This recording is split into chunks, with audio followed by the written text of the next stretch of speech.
aqui, vamos lá.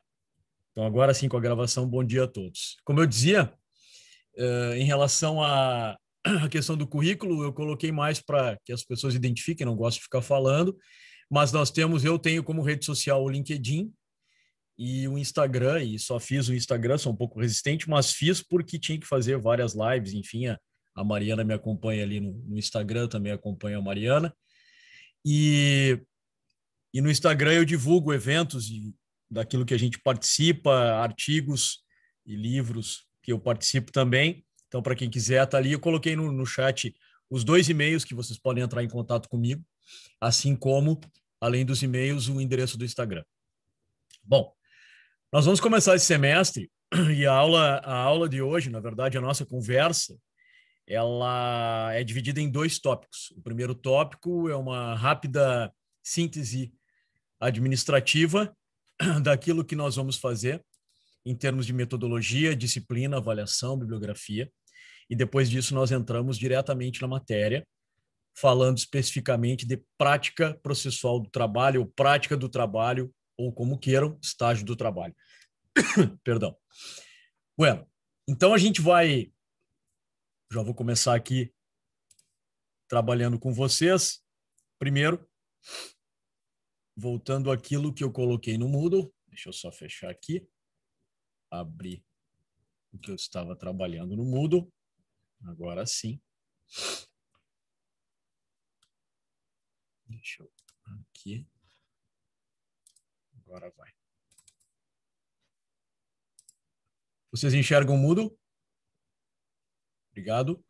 Então, assim, aqui no Moodle, só mostrando para vocês, nós temos, quero só rapidamente mostrar para vocês como eu estruturei.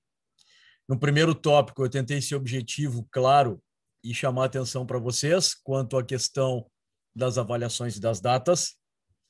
Depois eu tenho um segundo ponto, que é o nosso link recorrente de acesso, é esse que nós vamos usar. O plano de ensino, que está aqui, nós vamos rapidamente lê-lo.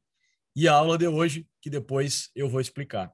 Apenas para que todos saibam, depois que terminar a aula, eu vou colocar ao lado, neste tópico, abaixo deste tópico, desse título, eu vou colocar a gravação, o link do YouTube, aonde está a gravação. E eu vou colocando a cada item, a cada aula, vai se chamar isso, a aula do dia tal, com os materiais que nós vamos usar ou coisas que eu vou colocar posteriormente. É assim que a gente vai trabalhar. Eu tento ser bem limpo, bem clean no Moodle para que não haja problema. Avaliações e datas. As avaliações. Então, chamo a atenção de todos, muita atenção, e esse é o momento para que vocês me interrompam, e a qualquer momento, na verdade, mas nesse momento para que vocês digam, Maurício, não entendi, Maurício, não ficou claro, me esclarece, por favor, não entendi, alguma dúvida para que vocês entendam efetivamente como vai funcionar. A G1. Vocês vão entregar na G1, e atenção, né? Eu vou colocar a G1, a data da G1, que está aqui embaixo, é a data da entrega.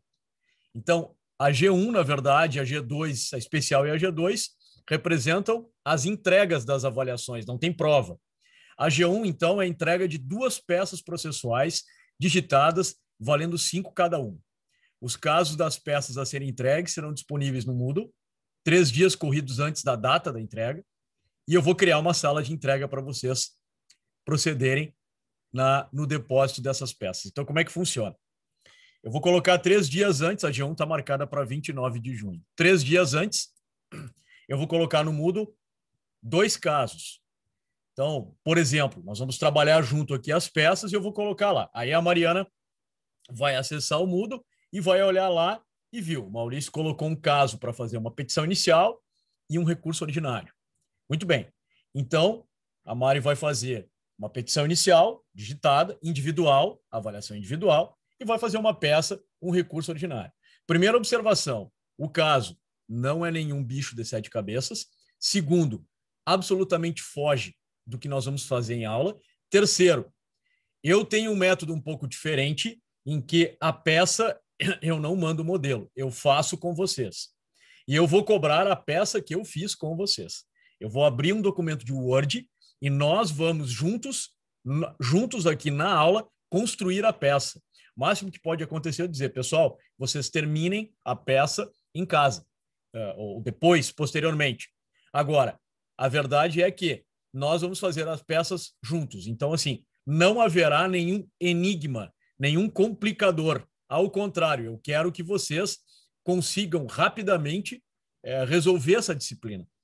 Meu objetivo principal é que vocês tirem alguma coisa de importante, principalmente na parte prática, seja para a prova da OAB, mas principalmente seja para o mercado de trabalho, para quem vai seguir na área. Então, na verdade, a gente discutir pontos práticos que não ficam adstritos à peça. De qualquer maneira, então, no G1 é isso. 2 peças processuais em que eu vou colocar o enunciado. 2 peças as quais a peça processual, a medida, fora resolvida em sala de aula. A prova especial é a mesma coisa. Eu já respondo o chat, só para eu terminar aqui. A prova especial é a mesma coisa. Não tem diferença. Na G2, para caso quem fique na G2, aí vai ter que trabalhar um pouquinho mais. Na G2, das peças que nós vamos fazer, vão ter que fazer 5 peças. Essas peças vão valer 2 cada uma. E aí, então, vão me entregar nos mesmos moldes, da mesma forma que eu propus. A diferença é que aqui nós vamos fazer 5 peças processuais valendo 2 pontos cada uma. Vai ter que trabalhar um pouquinho mais se ficar no G2. As avaliações, 29 de junho, 6 de julho, 13 de julho. Eu tento colocar a data para não acumular, às vezes acaba acontecendo, mas para não acumular com outras disciplinas. E aqui 3 parágrafos que vocês já devem ter visto em outras disciplinas, que são parágrafos que nós devemos colocar no plano de ensino. Na verdade, isso aqui está dentro do plano e eu trouxe para colocar no primeiro item do Moodle. Se os colegas perguntarem onde é que está a regra das avaliações do GOES, está quando abre o Moodle no primeiro tópico. Portanto, então, aqui antes de responder o chat, resumindo, a avaliação é essa. Se programem para 3 dias antes do dia 29 abrir o Moodle e encontrarem 2 enunciados para fazer 2 peças digitadas individualmente, não é para fazer em grupo, vocês vão entregar cada um na sala de entrega que eu vou abrir. Deixa eu ver aqui quem é que está perguntando. O Arthur, bom dia, Arthur. O seu Arthur pergunta o seguinte: o recurso que nós vamos fazer vai ser o ordinário mesmo ou o senhor só estava dando um exemplo? Um exemplo, Arthur, pode ser o recurso de revista, pode daqui a pouco ser embargos de declaração, é um exemplo, eu não quero me vincular. Eu posso te dizer, Arthur, que a chance de ser um recurso ordinário é muito grande, até porque nós não teremos o tempo suficiente para ficar trabalhando várias peças. E o recurso ordinário é uma das principais. Então, como nós vamos ficar um tempo considerável no recurso ordinário, é muito provável que nós venhamos a utilizar o recurso ordinário. A Mariana me faz um aviso muito... Arthur, diga se eu respondi tua pergunta. E a Mariana me faz um aviso importante. Isso aqui aconteceu com todos, Mariana, porque veio pronto da pós-graduação. Já estou arrumando direto aqui, ó. A Mariana tem toda a razão. Deixa eu arrumar aqui. Lá embaixo aparece 5 dias, mas não é. É 3. Então já deixa eu arrumar aqui. Então, as atividades avaliativas serão assíncronas com prazo de 3 dias. Depois eu arrumo no plano, tá, Mari? Obrigado pelo aviso. 3 dias. Aí. Muito bem. E depois eu arrumo no plano. Obrigado, Mariana. Obrigado, Arthur. Pessoal, alguma dúvida quanto à avaliação, fiquem à vontade.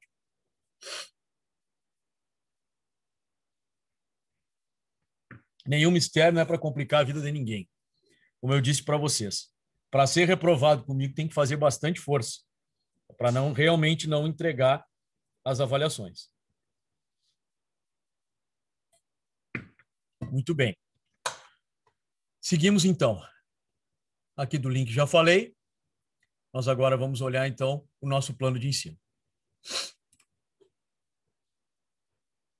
Nosso plano de ensino está ali nosso plano de ensino está ali para vocês já depositado. Só perdi ele aqui. Que agora eu perdi o plano. Ah, agora sim. Vamos lá. Vocês estão enxergando o plano? Então tá. Então, deixa eu só trazer todos para cá. Perfeito. Pessoal, então, aqui reitero meus e-mails. Eu abro os dois sempre, mas se quiserem para ser mais rápido, eu respondo.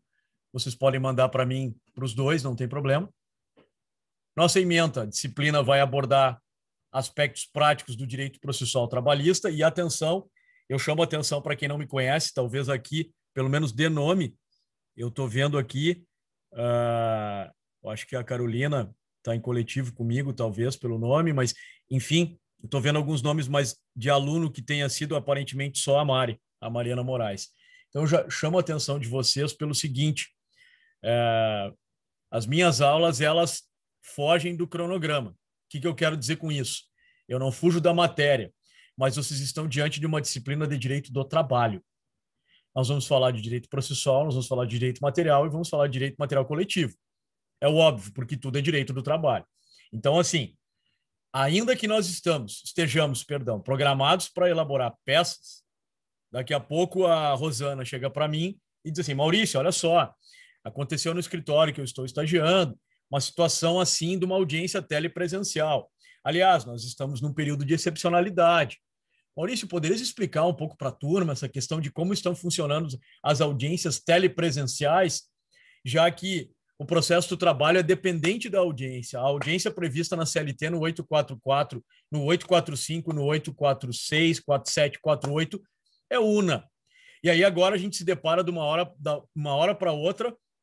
Em uma semana vai todo mundo para casa, nós já estamos há um ano no sistema telepresencial e as audiências o judiciário teve que se adaptar e falando em processo do trabalho, as audiências e as tentações orais dos julgamentos são feitas telepresencial. Maurício, tu poderia explicar um pouco para nós como está funcionando? Sim, eu vou explicar, porque faz parte da prática trabalhista. Então eu deixo bem claro aqui que não é só eu ficar fazendo peça. E se alguém disser, Maurício, aconteceu tal situação. Eu estou estudando para a prova da OAB, afinal, precisamos estudar a prova da OAB, e quem vai para processo do trabalho e não tem a prática, precisa estudar ainda mais, e digo isso porque, diferente do que alguns pensam, a prova não é fácil, a prova não é barbada, diferente do processo civil, tem suas características, e a gente vai falar ao longo disso. Então tá lá, a Cubieda tá lá estudando e tal, e disse, olha, Maurício, me surgiu uma dúvida, porque assim, eu fui para a CLT e eu não achei a expressão inicial, audiência inicial e audiência de prosseguimento. E eu vou dizer para a Cubieda assim, tu não vai achar porque não existe. Isso é uma distorção da prática. E aí a Carolina vai dizer assim para mim, puxa, Maurício, pode explicar um pouquinho para nós essa questão, ou pelo menos resgatar o que a gente viu no processo do trabalho? Posso, não tem problema nenhum. Eu vou parar e vou fazer. Então, já estou avisando aqueles colegas que daqui a pouco pensam, o Góes vai parar para responder uma dúvida. Sim, eu vou parar para responder todas as dúvidas. Objetivos, então, capacitar o aluno para a elaboração das peças, mas eu já disse que esse objetivo é amplo, né? Eu já vou falar um pouquinho, vou voltar para o conteúdo, alguém vai me ajudar a ler, mas eu já vou voltar para esse conteúdo. Procedimento metodológico é escrever a peça do zero, sem modelo, enunciados e as questões práticas. É isso. Eu boto materiais para vocês, mas eu não vou ficar lendo lâmina. Nunca fiz, não vou fazer. Então, a gente fala de questões práticas aqui, visualização de peças, enfim, são os recursos. Os critérios de avaliação. Mari, aqui eu já arrumei no plano. Ó. Aqui está 3. Ó. Errei ali mesmo. 3 dias. De qualquer maneira, aqui é a reprodução do plano, né? Então, não tem muita... Isso aqui eu joguei lá no Moodle para vocês. Aqui é a data das provas e a data das avaliações que a gente vai fazer. Aquelas avaliações que vocês têm que fazer, o preenchimento das avaliações intermediárias, a gente faz um feedback para vocês se autoavaliarem, avaliarem a disciplina, a PUC e a mim. Bibliografia. Bom,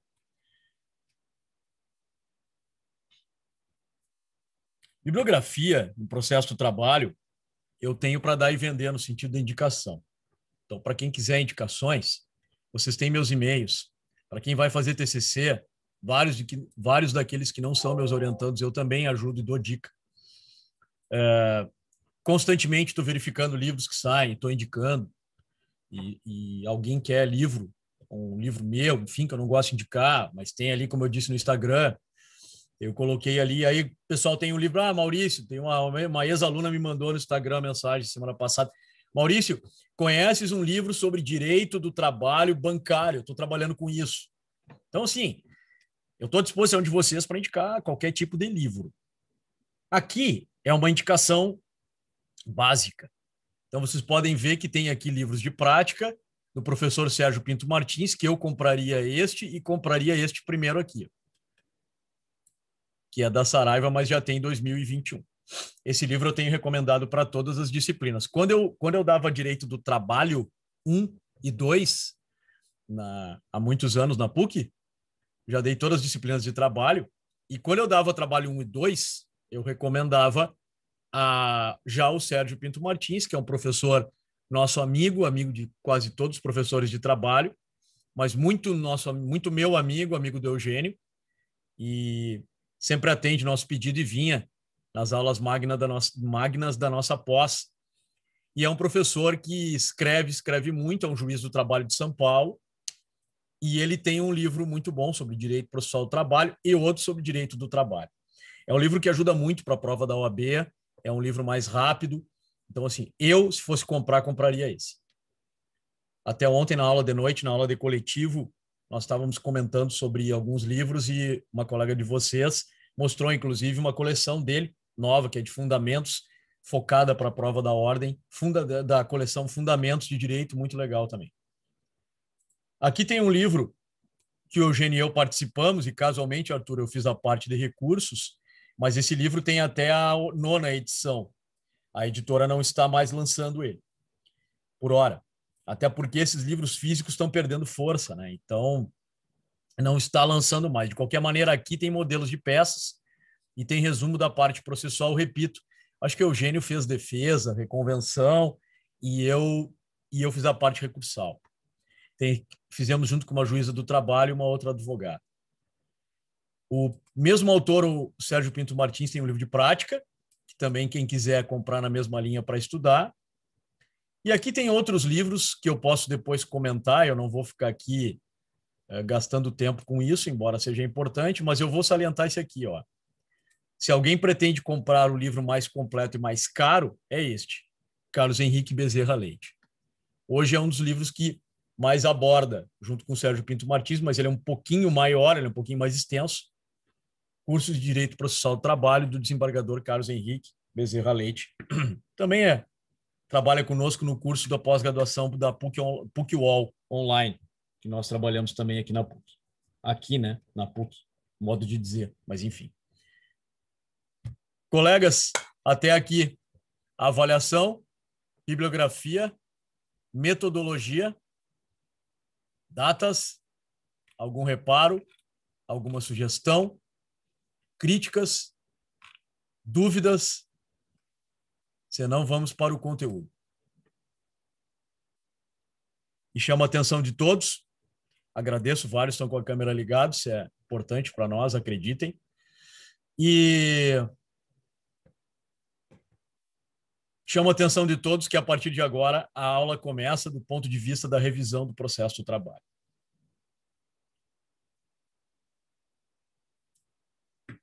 Então vamos lá. Nós temos um conteúdo programático.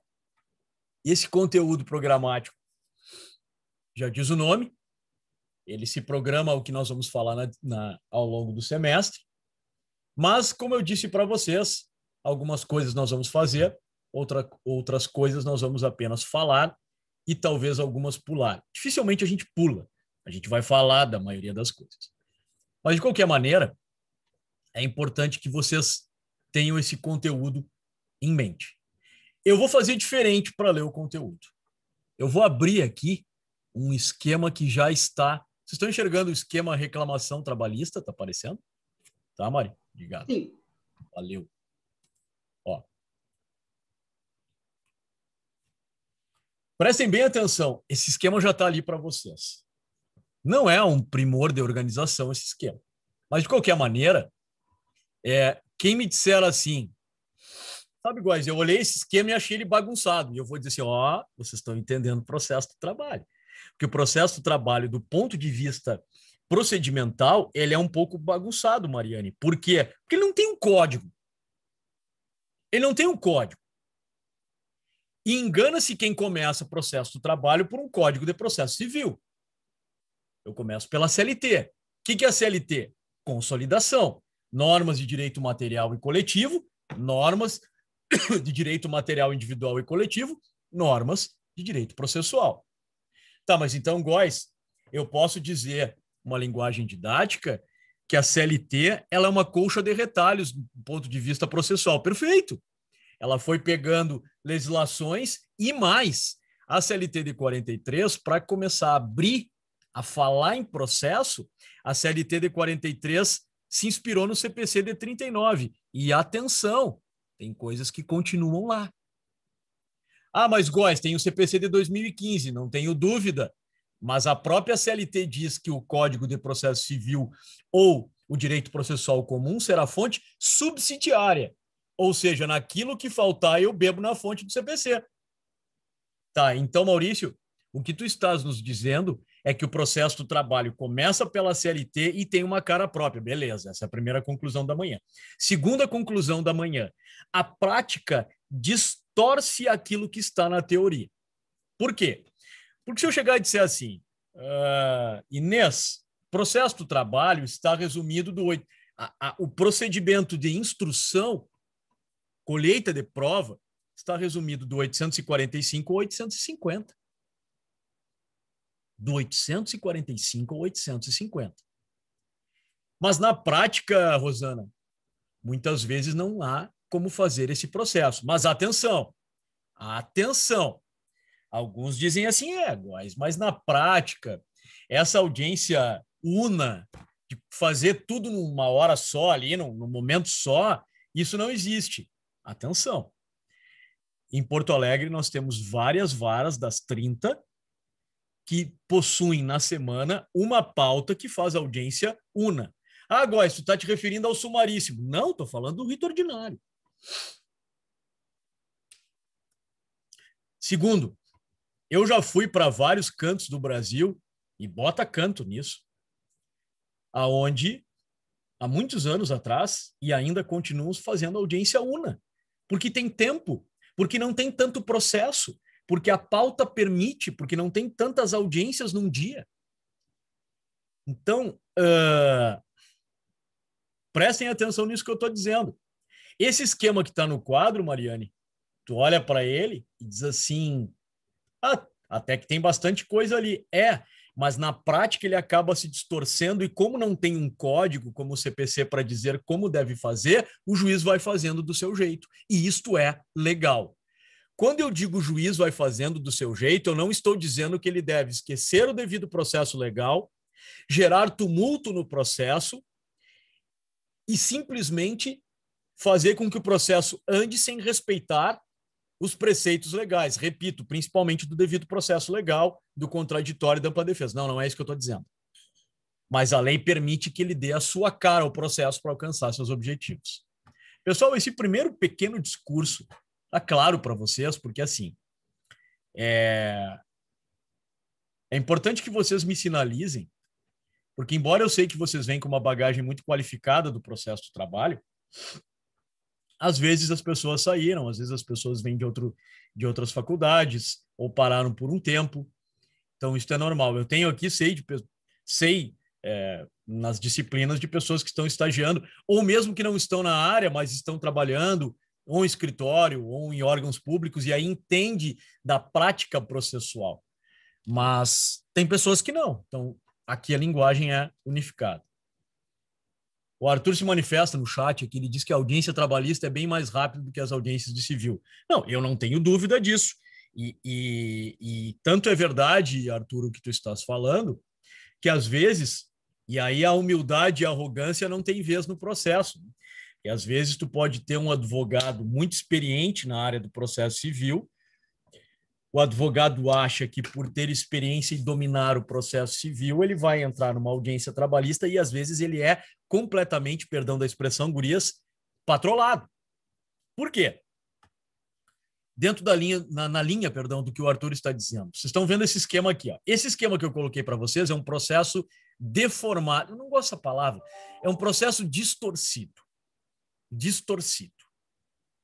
Ou seja, mais ou menos é o que acontece na prática quando eu dava o exemplo da Cubieda, quando eu não tenho audiência una. Mas ainda assim as coisas são rápidas mesmo. Tu quer ver uma coisa, Arthur? Tu imaginas o seguinte, ó. A Mariana, a M. Moraes, ajuiza uma reclamação trabalhista contra mim. Aqui, ó. Ou seja, vocês sabem que ela tem que ajuizar no local aonde ela trabalhou. Então, se a Mariana Moraes trabalhou em Viamão, ela vai ter que ajuizar a reclamação trabalhista dela em Viamão. Aliás, com 22 anos, Mari, minha primeira audiência foi na Vara do Trabalho de Viamão, que era na praça, ali na antiga prefeitura, era de madeira ainda, assim, a Vara do Trabalho. E eu me lembro que o piso era de madeira. Foi minha primeira audiência de instrução com... Não, 22 anos eu estava formado, foi com 18. Eu não tinha nem carteira de estagiário, enganei a juíza. E aí... distribuída é notificada a reclamação, né? Notificada a reclamada. Então, eu sou notificado. Arthur, na verdade, essas duas figuras que eu estava citando com o exemplo a Cubieda, a audiência inicial e a audiência de prosseguimento não existem. Então, vocês imaginem o seguinte, o advogado da Mari ajuiza a reclamação em Viamão, eu sou notificado e nós comparecemos na audiência em Viamão. A audiência, aí sai uma notificação que diz como é a audiência. Aí diz, a audiência una. Perfeito. Se a audiência una, eu sei que vai ser cumprida a CLT à risca. Tá bem. Nós estamos em 2021. A defesa, já há muito tempo antes, a defesa podia ser levada escrita. Hoje, o processo é judicial eletrônico. Então, eu tenho até a audiência para entrar no PJI e depositar a defesa com os documentos. Perdão. Só que essa palavra contestação não existe na CLT. A defesa é oral. Essa informalidade, essa fragilidade, essa falta de alguns procedimentos é pensando no ius postulandi, é pensando um acesso à justiça para que as partes acessem sem advogado. E hoje muitos ainda procuram sem advogado. E aí, nessa linha que disseste, Arthur, vamos pegar hoje, tá? Com PJE, com tudo bonitinho. A Mari ajuiza uma reclamação contra mim, em Viamão. Aí nós vamos para a audiência. A primeira coisa que o juiz questiona a mim e a Mari. Doutores, há possibilidade de acordo? Não. Muito bem. Doutor Maurício, senhor apresente a defesa. Excelência, eu peguei o caso agora aqui da reclamada, estou dando exemplo que já aconteceu. E nós não tivemos tempo de fazer a defesa escrita. Então eu quero fazer a defesa oral. E o senhor tem 20 minutos, doutor Maurício? Sem problema nenhum. E é o que está previsto, eu vou fazer a defesa oral em 20 minutos. Claro que isso hoje não é comum. Na época que comecei, eu fiz 4, 5 defesas orais. Isso é muito mais comum, era mais comum do que hoje. Agora, se vocês não fizeram a defesa escrita, vocês podem fazer a defesa oral. E ela é rápida nesse sentido, Arthur, porque eu faço a defesa oral, já faço a defesa oral, a Mari já se manifesta dos documentos que eu juntei, nós vamos para os depoimentos, o juiz pergunta se a Mari quer me ouvir, o juiz pergunta se eu quero ouvir a Mari, já pergunta se tem testemunha, e aí a Mari tem, sim, tem, eu trouxe a Carolina Cubieda e a Rosana Hans. Senta a Rosana Hans, o juiz já vai lá, pergunta, dona Rosana, a senhora é parente, amiga ou inimiga de alguma das partes aqui presentes? A senhora sabe que quem comparece a juiz deve dizer a verdade sob pena de ser processada e presa. A senhora promete dizer a verdade. E aí eu vou ouvir as testemunhas, eu dou 10 minutos para razões finais orais e profiro a decisão. E isso ocorre, e ocorre muito. Muito mais em outros estados do que aqui, mas ocorre. Então, realmente, tu tens razão, o Arthur, quando a gente olha, já terminou a audiência. E o grande problema, Arthur, é que eu tenho que dominar o ônus da prova. O grande problema é que eu tenho que ter atenção para registrar um protesto para depois não precluir, não poder recorrer, porque não cabe agravo de instrumentos de decisão interlocutória. Então, tem características próprias que faz com que a audiência seja realmente muito rápida. Alguma dúvida até aqui? Então, eu queria só mostrar para vocês a fase postulatória, a fase instrutória e a fase recursal. Porque no processo de trabalho não tem divisão. É tudo mais ou menos por fase, né? Essa história sincrética que o CPC copiou foi da CLT, que sempre foi assim, uma coisa só, fases. Então, somente. Alguma dúvida? Alguém gostaria de colocar alguma coisa? Está tudo claro? Muito bem. Tudo certo, prof. Oi? Ah, tudo certo. Maravilha. Obrigado. Então, vamos voltar para o nosso plano.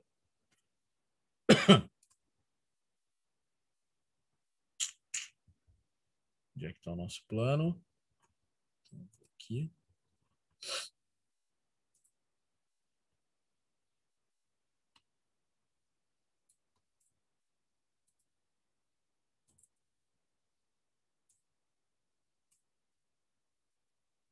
Muito bem. O plano está na tela aí?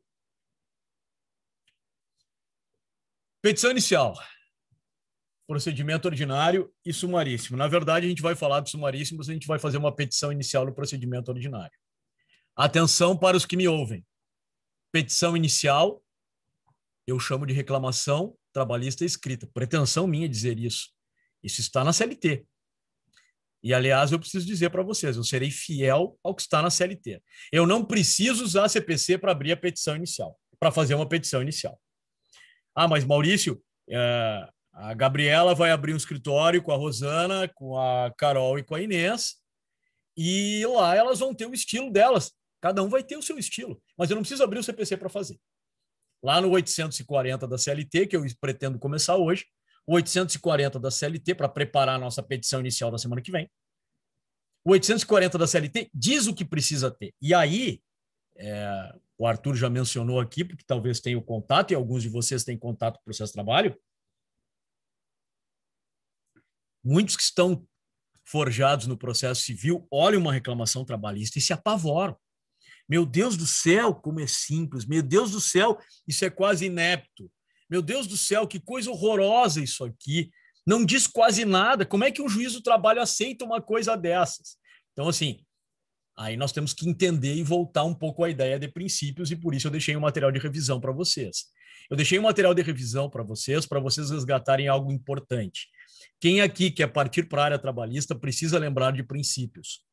Precisa entender um pouquinho dos princípios próprios de processo do trabalho. E os princípios ajudam quem se apertar na prova da OAB. Muitas vezes ele salva quando a gente está no aperto em relação a isso. Então, aqui o Arthur reitera a questão da rapidez das audiências que ele já viu. É exatamente isso, Arthur. E, aliás, Arthur, eu vou abrir um parênteses aqui só para não perder o gancho. Eu coordeno aqui 25 advogados aqui no escritório, entre advogados, estagiários, assistentes da equipe trabalhista, junto com o meu sócio. E eu posso te dizer, Arthur, desses 25, tem aqui desses 25, acho que, somando todos aqui, uns 15 ou 16 que foram meus alunos. E desses a gente tem aqui, acho que uns 10 ou 12, são tudo da idade de vocês, assim. E quando eu digo da idade, eu não estou falando da idade, eu estou digamos, da maturidade profissional, ou seja, com um ano de formado, um ano e pouco de formado, um pouco mais, mas que foram meus alunos na PUC ou na Unicinos, enfim. Mas são jovens. E muitos aqui começaram como estagiário a adquirir experiência. E uma das coisas que eu digo, Arthur, falando agora especificamente à audiência, que eu procuro dizer com muita tranquilidade e humildade, é o seguinte: nunca diga que a audiência é inicial. Por mais que tu saiba que ela é inicial na prática, como é uma audiência una, que ela é dividida por causa da prática, pode acontecer absolutamente tudo dentro de uma audiência. Então, eu sempre digo isso, e digo na pós-graduação: não mande um advogado jovem achando que apenas vai ter proposta de conciliação ou que a audiência de conciliação. Não existe audiência de conciliação apenas para isso. Então tem que ter muito cuidado, porque pode acontecer de tudo numa audiência. Bom, fechando parênteses, a petição inicial, então procedimento ordinário e sumaríssimo, a gente vai fazer uma reclamação e nós vamos começar hoje a parte teórica, preparando para o enunciado que eu vou colocar na aula que vem. Contestação e reconvenção, a palavra contestação não existe, Ela é defesa ou defesa escrita, mas a regra é oral. A reconvenção nós vamos falar, é totalmente do CPC, não tem previsão na CLT. Aliás, a parte da contestação não tem previsão na CLT. Então, se eu quero fazer preliminar, se eu quero colocar extinção com julgamento mérito, falar de litispendência, inépcia, eu tenho que usar todo o CPC porque não há previsão na CLT. Então, nós vamos fazer uma contestação. Isso é certo que vamos fazer. Embargos de declaração, tecnicamente, não é um recurso, embora seja capitulado como tal, é uma medida que não serve para recorrer, ela serve para sanar omissão, obscuridade, contradição, e quando eu quero lançar um recurso de natureza extraordinária, no prazo de 5 dias, os embargos de declaração servem para pré-questionamento. Cuidado, cuidado, uma justiça como a do trabalho, aonde os créditos discutidos, na sua maioria, têm natureza alimentar. Cuidado quando oferecem embargos de declaração com cunho protelatório, principalmente quando é reclamada. Até porque os embargos de declaração, o juiz já não gosta muito dos embargos de declaração. O juiz já olha os embargos de declaração com ressalva. Isso é da natureza humana, ainda mais quem é do direito. Né, Mari? Faz a sentença, o juiz olha e diz assim, esse advogado está dizendo que a minha sentença está omissa com problema? Então, assim, né? Nós mesmos já olhamos assim, o cara já está questionando a minha sentença, mas que isso? Então, assim, a gente já tem uma ressalva em relação a isso. Então, os embargos de declaração por si só, eles já têm isto, e eles têm um efeito modificativo, que é um pouco diferente do efeito infringente. Isso eu vou comentar depois. De qualquer maneira, ele interrompe o prazo para o recurso subsequente. Cai bastante na prova da OAB questões sobre embargos de declaração. O recurso ordinário é a nossa apelação, né, Arthur? O recurso ordinário é onde eu vou discutir depoimento de testemunhas, prova oral, depoimento de testemunha, depoimento das partes, perícia, prova documental, matéria de direito. O recurso ordinário, ele é esse recurso que faz as vezes da apelação, no prazo de 8 dias também. O recurso de revista, no prazo de 8 dias, e já é um recurso mais difícil para subir para o Tribunal Superior do Trabalho, e esse recurso de revista, ele trata de matéria de natureza extraordinária. Ou seja, este é o nosso especial extraordinário. Para que eu chegue ao STF, eu preciso manejar o RR. E aí eu vou dizer para vocês que o RR é extremamente difícil de ser admitido.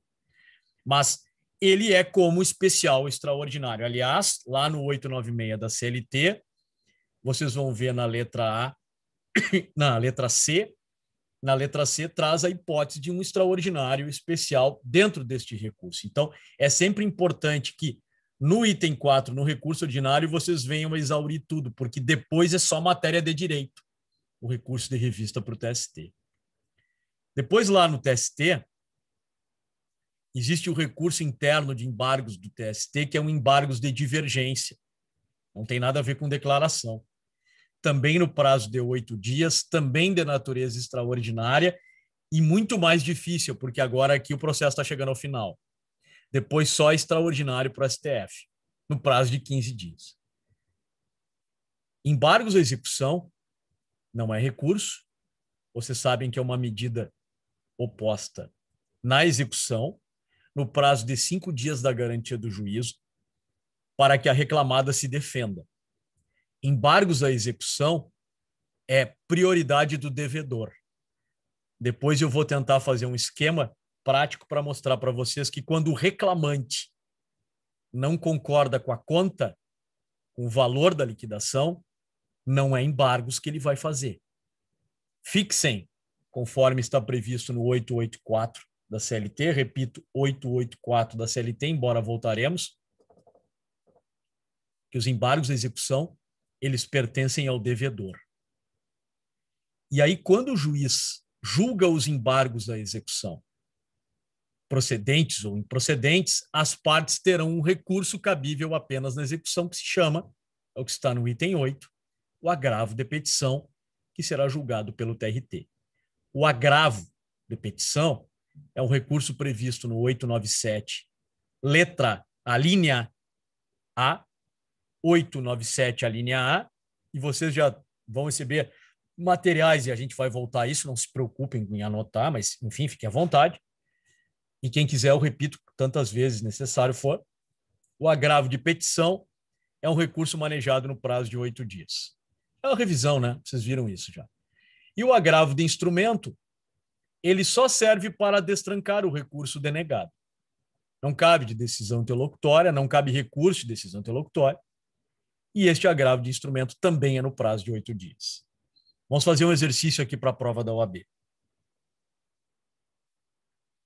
Com exceção do ED, dos embargos de declaração, e do recurso extraordinário que cabe do TST para o STF, deixa eu fazer uma coisa aqui, fica mais fácil. Eu sinto uma falta tremenda do quadro. Eu que comecei com giz. Vocês estão enxergando aqui a parte branca, o documento em branco? Então, assim, vamos lá. Isso aqui está no material de revisão, tem uma estrutura, tá? Que eu vou repetir.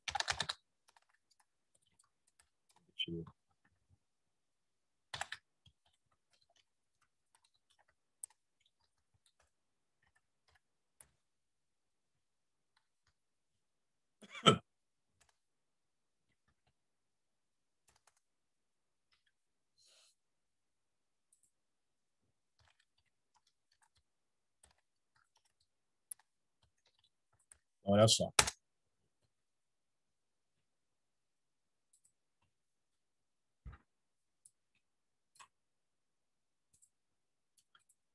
Então, é importante que você saiba. Ali no material eu coloquei as varas do trabalho, o tribunal, as regiões, o tribunal em Brasília. Eu coloquei ali para vocês terem uma parte de revisão em relação a isso. Mas o mais importante que eu quero que vocês entendam é que, para um exercício da OAB, então, aqui cabe RO. O RO, o RO vai ser julgado aqui. Do acórdão do RO,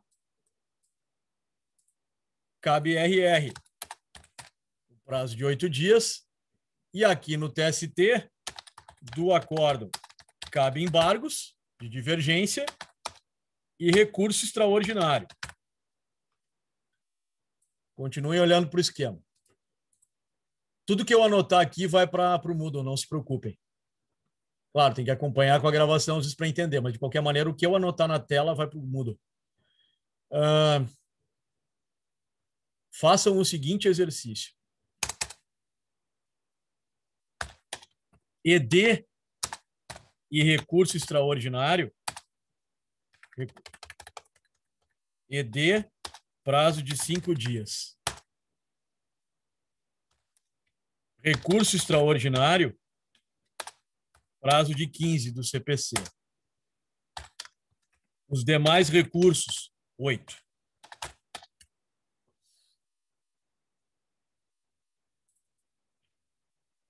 Para que vocês tenham esses exercícios para saírem automático. Até porque na prova objetiva isso cai também, né? Eram algumas dicas que eu dava quando dava aula em cursinho. Agora já faz bastante tempo. Já faz muito tempo que eu não participo mais de cursinhos e preparatórios, enfim. Mas lá, muitos anos atrás, quando eu participava, eu dava algumas dicas nesse sentido. Alguns exercícios importantes para vocês já irem no automático na prova da OAB. Lembrando que no material de revisão tem alguns detalhamentos aí sobre essa questão da estrutura, vara do trabalho, TRT e TST. Pessoal, sobre o conteúdo e sobre essa revisão bastante singela que eu fiz até agora. Alguma dúvida? Uma colocação?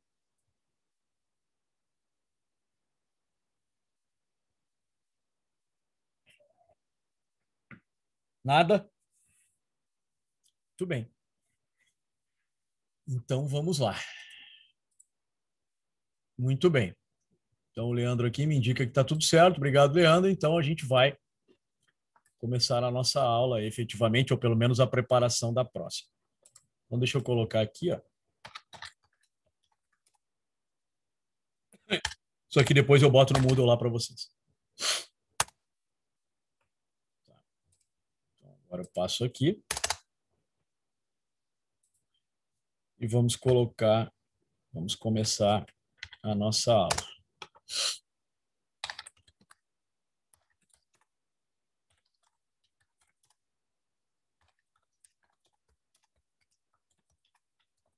Eu tenho quilos de materiais prontos, mas eu prefiro recomeçar sempre com vocês, como se no quadro eu estivesse. Acho que é melhor. Então eu faço na hora algumas coisas para que a gente realmente possa sentir e entender algumas coisas. Forem usar a CLT, recomendo que usem sempre a do Planalto, que é melhor, até pelas modificações que sofreram de 2017 para sofrera de 2017 para cá. Então vamos lá. Então vamos.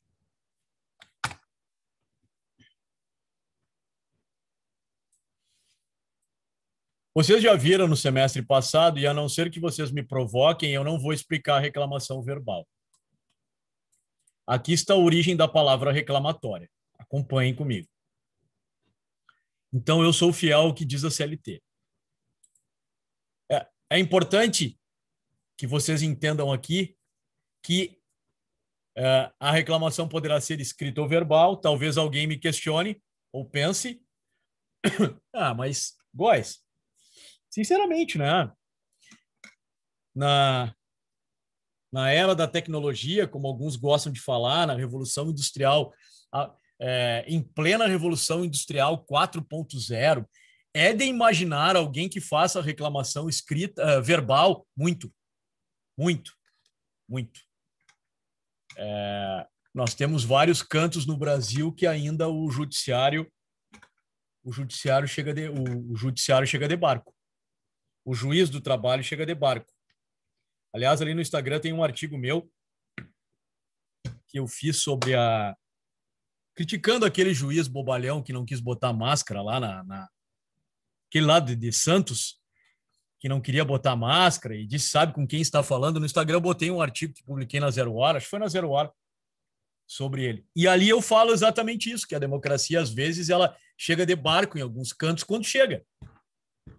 Então, assim, testemunhei locais em que as reclamações começam de forma verbal. A pessoa vai no balcão, Gabriel, ela vai no balcão e o servidor tem que redigir a termo. E é o servidor o grande responsável por fazer o início do processo.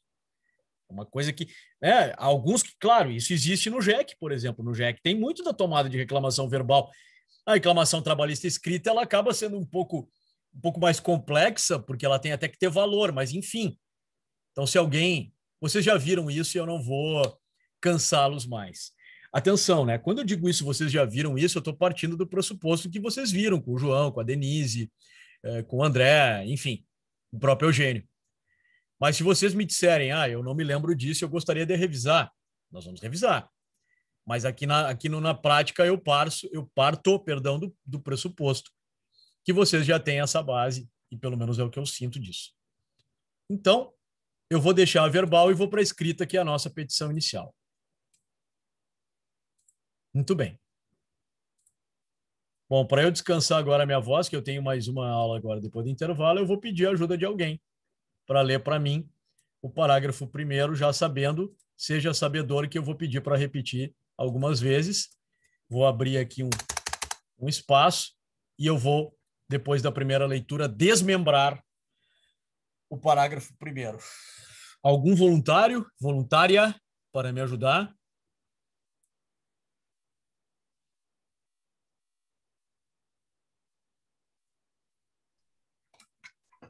Eu leio, professor. Então, vamos lá. Quem que vai ler? Stephanie. Stephanie, me ajuda então. Sendo escrita a reclamação, deverá conter a designação do juízo, a qualificação das partes, a breve exposição dos fatos de que resulte o desídio, o pedido que deverá ser certo, determinado e com indicação do seu valor, a data e a assinatura do reclamante ou de seu representante. Obrigado, Stephanie. Então, assim, sendo escrita a reclamação deverá conter A designação do juízo. Excelentíssimo senhor juiz da Vara do Trabalho de Viamão RS.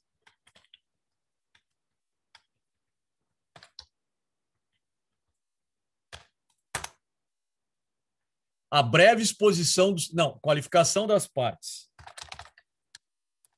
Maurício Góes, brasileiro, casado, advogado, você sabe melhor do que eu, né?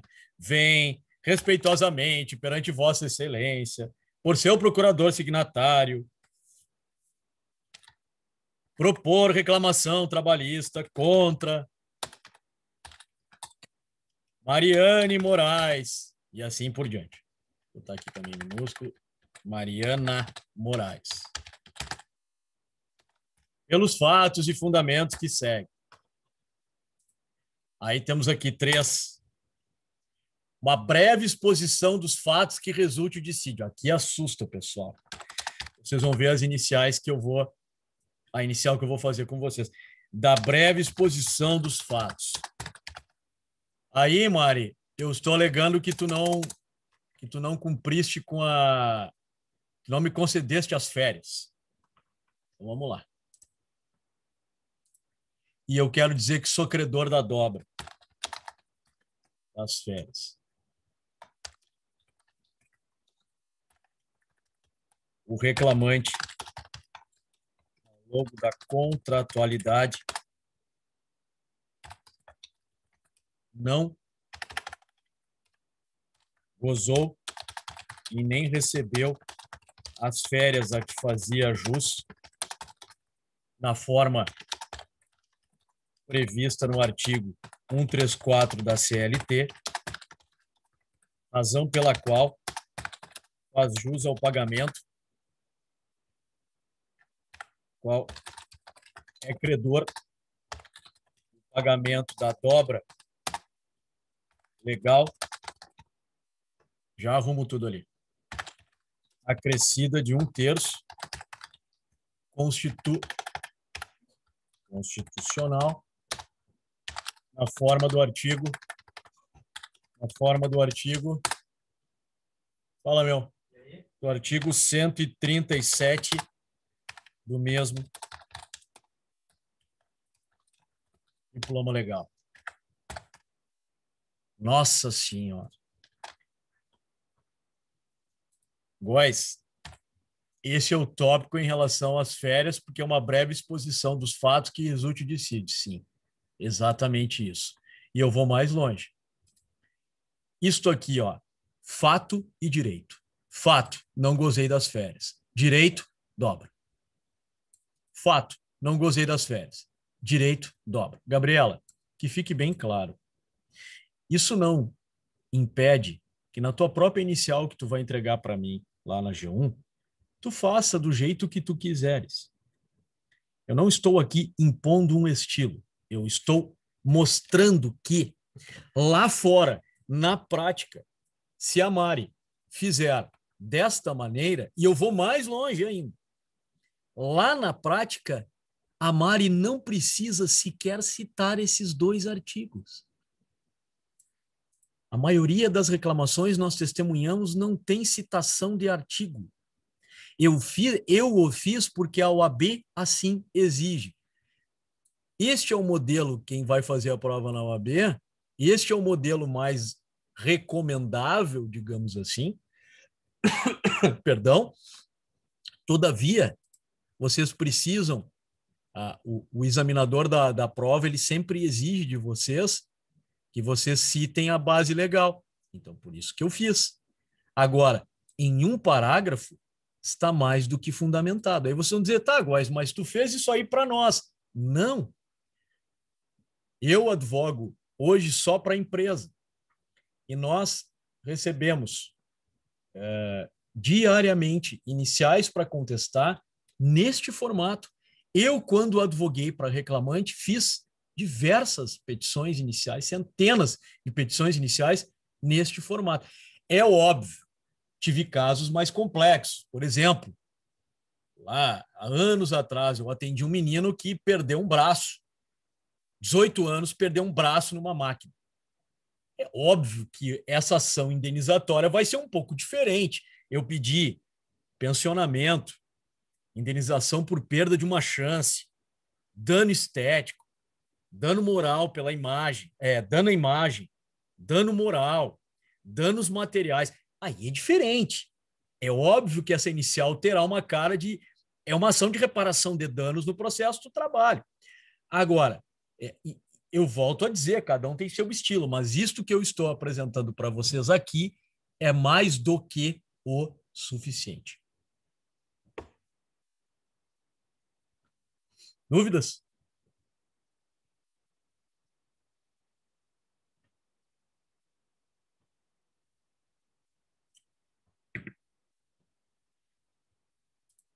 Lembrando que isso aqui depois eu boto lá no Moodle. A Stephanie também leu a questão do pedido. E aí, Stephanie, do pedido é o seguinte, ó. Do pedido. Eu estou dando exemplo para vocês aqui, né? Depois eu vou mostrar aqui uma coisa.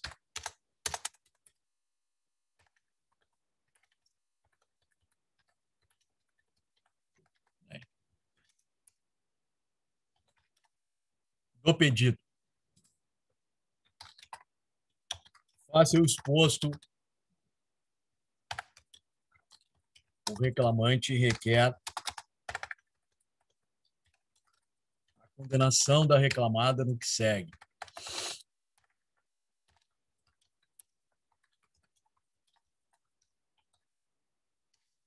Letra A. Pagamento das férias. Aliás, a dobra legal das férias acrescidas de 1/3 constitucional, conforme item tal da exposição. Eu tenho que fundamentar e tenho que ter pedido. Causa de pedir e pedido. Causa de pedir e pedido, onde eu, então, vou requerer a condenação. Mas, Maurício, tu estás apresentando em camadas, em pedaços. Sim, eu estou apresentando em pedaços. Estou apenas exemplificando, tentando preparar já a próxima aula e desmembrando o artigo 840, dando alguns exemplos.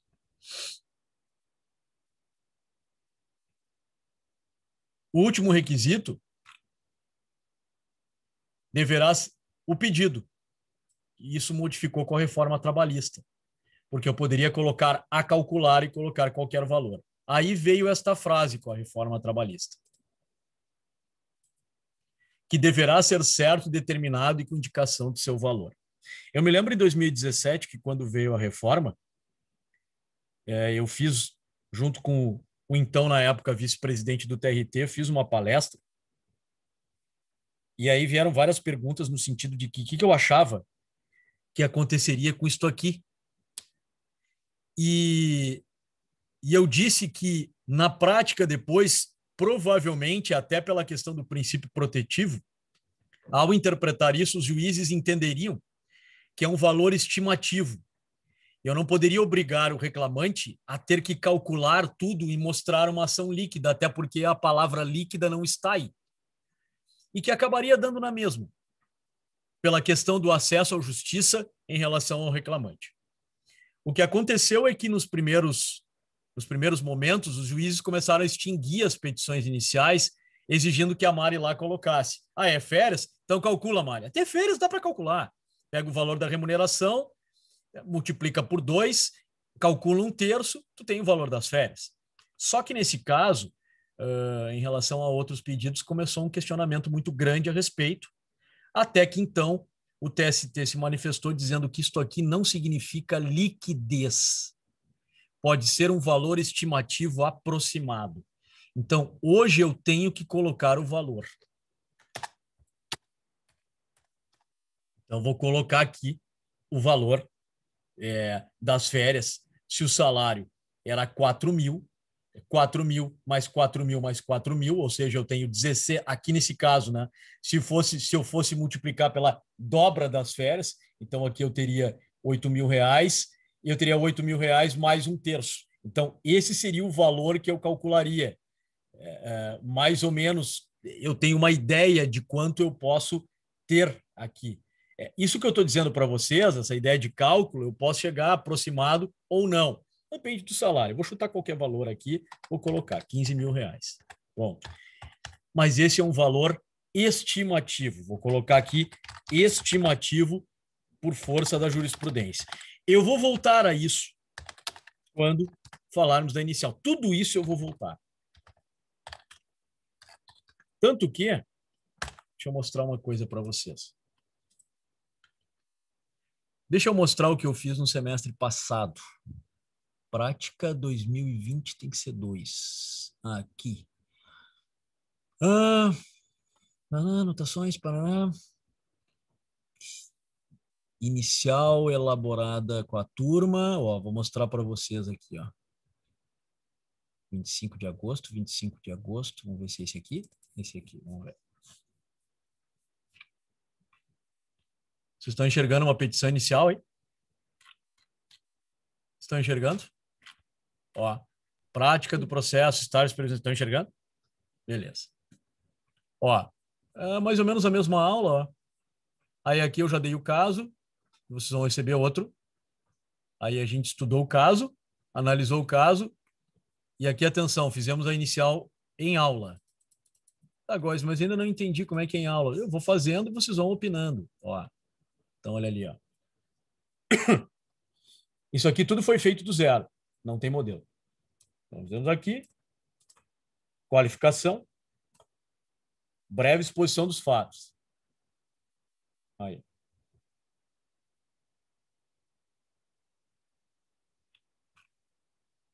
Ó.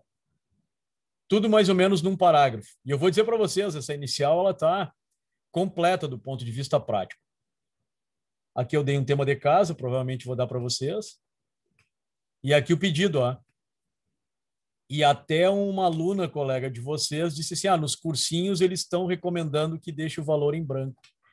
Eu sou contra, mas eu estou afastado dos cursinhos. Quem dá aula em cursinho sabe as manhas, os macetes da prova. Então, sigam a orientação do pessoal do cursinho. Então, essas observações que eu estou fazendo para vocês, eu fiz em aula. Ó. Nós vamos voltar a isso. Ó. Olha só. Mais ou menos isso, um pedido inicial. Em 4 páginas, eu tenho uma petição inicial bem fundamentada. Bem estruturada. Não porque eu fiz, estou dizendo que eu requisito a petição inicial, não porque nós fizemos juntos.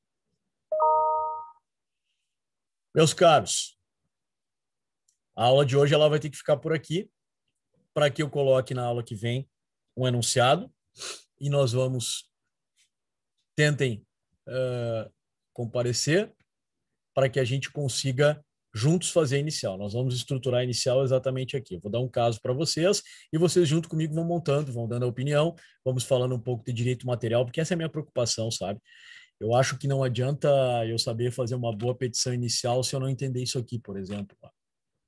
Ó, que cai uma questão de substituição e a OAB cobra súmula. A OAB não quer só a CLT. O que adianta, Gabriela, tu saber que... Primeiro tem que saber, Gabriela, que substituição é diferente de equiparação salarial, que é diferente de equivalência salarial, que é diferente de desvio de função, que é diferente de acúmulo de função. Cada coisa é uma coisa. Este é o primeiro ponto. O segundo ponto é que, em relação a... O segundo ponto é que tu tem que saber o que pedir. Aí cai no anunciados que Rosana Hans substituiu Carolina Kubieda no período das suas férias. Aqui, ó. Como está aqui, ó. Ó. Onde é que tá? Tá nesse aqui? Substituiu seu chefe quando das férias deste em 4 oportunidades, sem perceber qualquer valor por isso. Aí tu fica pensando, beleza, é substituição. Não, tudo bem, eu sei a diferença. Aí tu vai para o índice remissivo. Aí tu olha no índice remissivo, tem o 450 da CLT, só que ele não fala o que eu tenho que ganhar. Aí, claro, aí aqui eu vou ter que ir para a súmula 159. Então, por isso que eu fico preocupado com vocês no sentido de que o problema não é só a peça, é o recheio, é o direito material, é o que vai dentro. Não adianta fazer uma peça. A peça vocês vão tirar de letra. O problema é que você tem que saber isso aqui, ó. Ó, súmulo. Insalubridade, NR. É mais ou menos isso que a gente vai trabalhar durante o semestre. Será desta forma que nós estamos fazendo. Meus caros, dúvidas? Nós vamos parar por aqui hoje. Até para não deixar algo de fora e começarmos diretamente na elaboração da petição inicial. Mas a palavra está com vocês. Gostaria de ouvir, seja para identificar as dúvidas, seja para saber se eu posso seguir nessa toada, se está bom para vocês, se está muito rápido, se está muito raso, aí é com vocês. A palavra é com vocês. Tá excelente, professor. Tá bom. Muito obrigada, tá? Tá bom, eu que agradeço a participação. Alguém mais tem alguma coisa? Prof, eu gostei muito da aula. A minha única pergunta é: o senhor vai postar imediatamente depois que acabar a aula, a gravação, ou não? Eu só às vezes não consigo imediatamente, porque eu já tenho que entrar para outra aula, né? Eu já me preparo aqui e já entro para outra aula. Se eu não conseguir colocar a gravação imediatamente, tu pode ter a certeza que antes do meio-dia, no máximo, depois do meio-dia, a gravação já vai estar lá. Assim que eu saio, eu já coloco a gravação. Tá bom, muito obrigada. Eu que agradeço. Professor, Oi. estou fazendo agora processo do trabalho, tá? Então eu não tenho muita noção, assim, agora que eu tô pegando a revisão e tô meio que associando as coisas que a professora pincelou no começo da aula, que agora ela vai começar a desenvolver. Perfeito. Não vai jurisprudência na peça? Muito bom isso que a Mari colocou. Primeiro, Mari, assim, ó, foi boa, excelente a tua observação, a qual eu não tinha me dado conta, que é o seguinte: tem vários colegas, como é o teu caso, fazendo PROC do trabalho e prática juntos. Se isso ocorrer, e pode exatamente daqui a pouco ter um pouco de confusão, porque como eu naturalmente vou ter que ingressar, incursionar em processo, daqui a pouco eu estou falando da mesma coisa que tu está vendo lá, mas um pouco diferente. Então, assim, em primeiro lugar, Mari, tu fica muito à vontade, assim como teus colegas na mesma situação, para me interromper e tentar complementar. Mas eu vi que tu disse que estás associando, que para mim já é um ponto importante. A Mari colocou, não vai jurisprudência na peça? Deixa eu te mostrar uma coisa, Mari. Na nossa aqui, a gente pode até botar, e na prática, Mariana, eu vou te dizer o seguinte: eu sempre recomendo aqui que quando é uma questão muito batida, não há necessidade, porque tu tem que primar pela objetividade. Todavia, eu concordo contigo. Agora falando, acho que a tua pergunta foi mais em termos práticos, até porque na OAB não tem como fazer. Mas assim, deixa eu ver se eu encontro aqui, ó, dentro do que tu estás dizendo. Tu tá aí, Mari? Tá me ouvindo? Porque eu não te vejo mais aqui. Não sei se a Mariana não caiu. Sim, tô aqui. Ah, perfeito. Tu tá enxergando o recurso ordinário, Mariana? Sim. Olha só. Isso foi feito semestre passado. Tá aqui, ó. Te dando exemplo. Um colega teu perguntou: Góis, podemos colocar intervalos? E eu sempre digo o seguinte, Mariana: quando nós estamos diante de uma questão recente, uma questão controversa, ou mesmo eu falo para os mais jovens aqui, deem uma paradinha de 5 minutos, vão ali no site do TRT e coloquem uma jurisprudência para vocês estudarem. E às vezes é importante. Não é como no civil tão comum ficar colocando jurisprudência, mas se coloca bastante, Mari. Mas assim, eu incentivo colocar, principalmente quando se trata de uma questão mais controversa ou que ainda tem dúvidas, dúvida de interpretação, uma questão recente e que tu precisa trazer uma jurisprudência para influenciar o magistrado. Cabe sim, e aqui eu vou te dar um exemplo. Ó, eu falo do tema, só que aqui eu estou recorrendo. Estou contra a sentença e trago uma jurisprudência do TRT, tu viu que eu fiz aqui a nota de rodapé, ó. Entrei, pesquisei junto, uma decisão, uma jurisprudência a respeito. Então, assim, Mari, se colocares, é um plus muito importante, estarás estudando e respondendo objetivamente a tua pergunta, cabe sim colocar decisões, seja do TRT, seja do TST, e quando se está em questões controversas, em situações assim controversas, eu sempre sugiro que a gente faça, pesquisem, seja para influenciar a interpretação do juiz, seja para fins de estudo. Não sei se eu respondi a tua pergunta, Mari. Respondido. Obrigada, professor. Nada. E aí é importante vocês associarem isso, fazer essa associação que tu dissesse. Se tiver alguma dúvida em relação a vocês... Olha, Maurício, estou vendo, provavelmente vocês devem estar vendo com a Denise, muitos de vocês com a Denise, processo, com a Fincato, a gente tem mais ou menos a mesma linha. Então, estava vendo com a professora Denise e fiquei com uma dúvida, tu falou agora de outra coisa. Isso é importante para não gerar a dúvida, mas dá tranquilo para a gente fazer concomitante. Alguma dúvida a mais? Essa questão da jurisprudência a gente vai fazendo e tu me cobra, Mari, porque a gente vai colocando. Eu por exemplo, Mari, eu não sou defensor de tu ficar transcrevendo súmula. Porque assim, a não ser que tu já tenha isso na peça, entendeu? Aí tu tem lá uma categoria que tu trabalha e tu já tá com aquilo lá, com Ctrl+C, Ctrl+V, pronto, tá tudo bem. Mas assim, transcrever a súmula, eu tô dizendo agora no ponto de vista da realidade da prática, do peticionamento. Mas jurisprudência, eu acho que sim, eu acho que é bacana colocar cada vez mais, assim. E agora tu traz um ponto, eu vou fazer uma analogia com a questão do TCC.